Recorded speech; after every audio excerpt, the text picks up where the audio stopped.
Magandang araw mga kapuso, ito po ang mga ganap na dapat po natin abangan mamaya dito lamang po sa Binibining Marikit.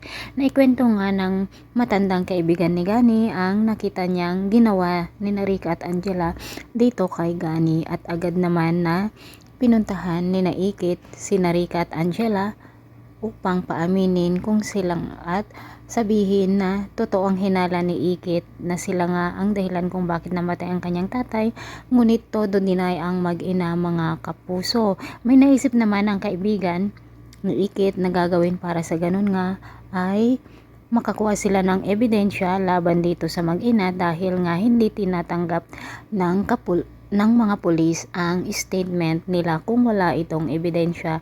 Samantala mga kapuso, umiiyak naman itong si Mayumi dahil hindi niya matanggap na patay na nga ang kanyang mag-ama dahil sa ikwinento ng tao na kung saan ay binayaran ng mag-inang maldita na si Rica at Angela.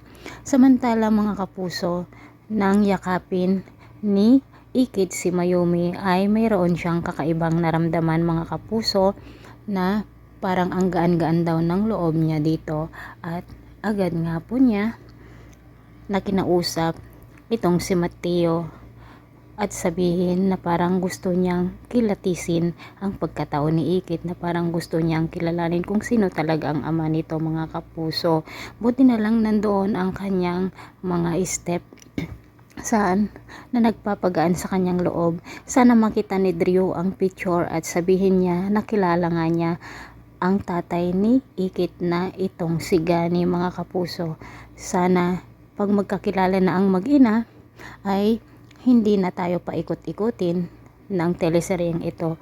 Ngunit may darating na naman na isang kontrabida na kung saan si Moira noon dito sa Abot Kamay na Pangarap, na ngayon ang pangalan naman niya dito sa Binibining Marikit ay Soraya at kapatid pa niya itong si Rica. Abangan po natin ang mga kapanapanabik na ganap dito lamang po sa Binibining Marikit dahil paganda na po ito ng paganda. Maraming salamat po. Bye bye.